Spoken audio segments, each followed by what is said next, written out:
and welcome back. I wanted to share a story today from the Bible about Jacob and Laban, and we can find that in Genesis 30.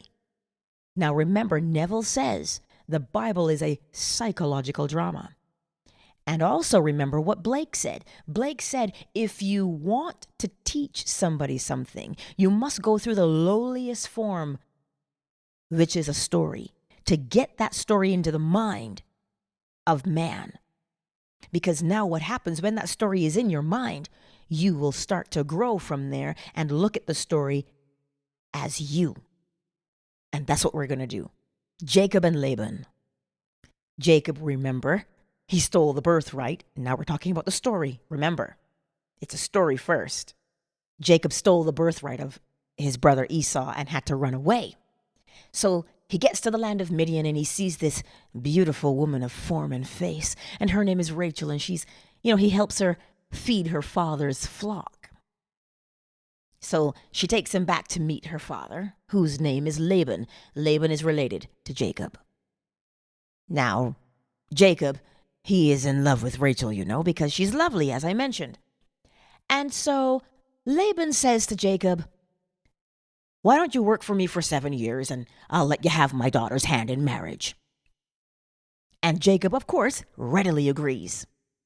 Now, in that 7th year, on the final night, he goes into this dark tent, because that's what you're going to do when you consummate, right? We're out in the middle of nowhere. So he goes into this dark tent and he consummates his wedding to Rachel. He wakes up in the morning and it is Leah, Rachel's sister. And the Bible describes Leah as being dim of eyes. No, not very pretty. So now Jacob, he's pissed off. He's like, Laban, you cheated me. You said after 7 years I could have Rachel. Now I'm stuck with Leah. Now, Laban says, listen, Jacob, it is only customary. You can't marry off the youngest first. So I gave you the eldest. Work for me for another 7 years, and then you can have Rachel. So grudgingly, Jacob says, sure, whatever. Now, the end of that 7 years happens.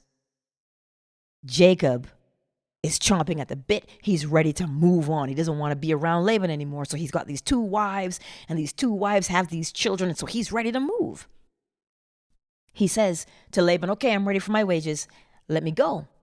Laban says, well, here's the deal. Your wages will be all of the spotted and blemished of my livestock. You can take those.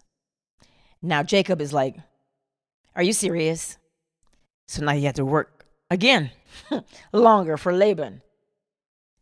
So here's what Jacob did. Jacob had a dream one night. And in the dream, God says to Jacob, I see what Laban is doing to you. So here's what you're going to do. So the dream, he sees that he's watering the flock, the livestock, all the ewes, the female sheep and the goats.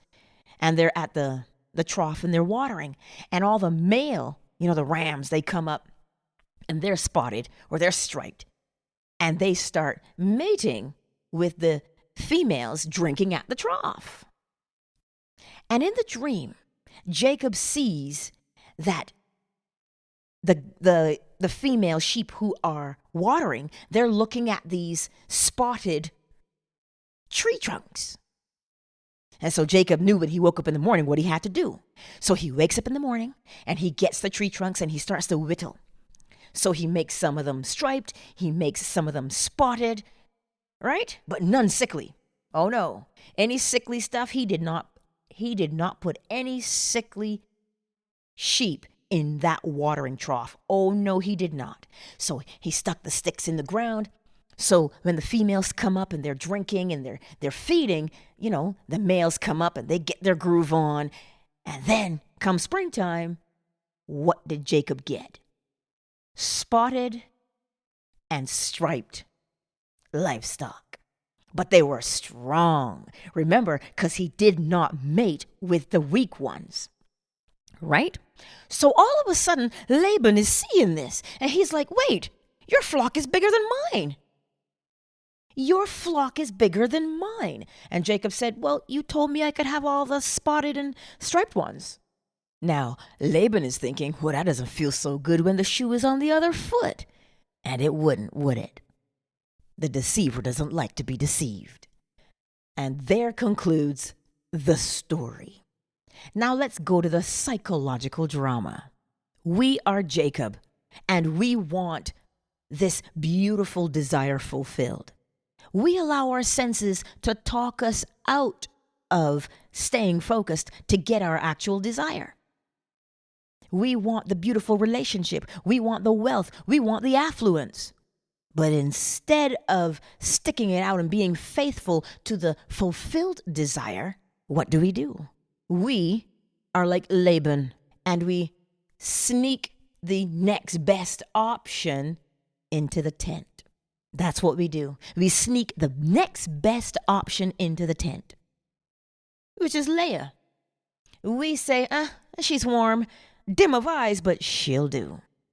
That's what we do. And then you wake up and you're like, well, that's not really what I wanted. Thus, you are still unsatisfied. There's nobody to blame. Let's not cast blame here. All we're saying is, if you want the Rachel, then stay faithful to the fulfillment of Rachel. Do not allow your senses to come and whisper seductively to you, oh, but that's too lofty of an ideal for you. Why don't you just settle with this one? Do not do that. As tempting and tantalizing as that is, to just settle for a quick fix, the only person who will be dissatisfied in the morning is you and me. Now we're on to part 2. We're going back to this deal between Jacob and Laban. Laban, remember, told Jacob, you can have all of the blemished and spotted livestock. You have those. And so our senses, the way we were raised, will tell you, well, you only deserve this. Or, you can only ever go so far. Now here is what happened.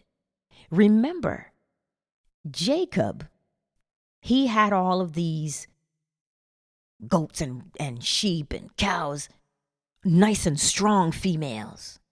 And they're at the watering hole. And he put sticks in front of them that had spots on them or stripes on them. And the Bible said something interesting. It said he did not allow the weak and the sickly females to be bred with. Why not? Look at it. Those sticks of spots and stripes is the concept of self that he wanted to recreate. So he just wanted them to look blemished, but they were strong offspring, strong manifestations. Whatever your concept is of yourself that you hold in front of you all day, every day, and you look and you feed upon, because that's what he was doing. He was feeding the livestock. You're feeding yourself. What are you feeding yourself? Are you feeding yourself strong thoughts, positive thoughts? Or are you allowing the weak and the sickly livestock to infiltrate your mind? What are you doing? Because I tell you now, you can only recreate what that concept of self is. So if that concept of self is weak and sickly, which means I'm not good enough. But I was raised this way. But nobody loves me. What do you want? This is Neville's question over and over and over. You must know what you want and assume that you are it. Well, in this situation with Jacob and Laban, Jacob, which is you want to be wealthy. You want to be loved. You want to be appreciated. Then assume the state. Assume that you are. And if you are going to have the courage to assume that you are loved, you are appreciated, if you're going to assume that with that kind of courage, then why would you allow that thought of, yeah, but I've come from this. No. Do not allow that to come in and infiltrate. Pluck it out like a weed. When you see it, don't entertain it. You say, yeah, I see you, and you pluck it out. How do you pluck it out? You pluck it out by saying, I am who I want to be. I'm a happy, loving wife. I am an affluent person. I am wealthy. I have so much I give. That is what you do. Do not allow your senses to dictate who and what you are. Because remember, the Bible says, I and my Father are one. Well, who is the Father? Your Father is your concept of yourself. Be careful who your Father is, because that's who you're going to recreate in your reality. And that concludes Genesis 30, the story of Jacob and Laban and how that relates to you and me.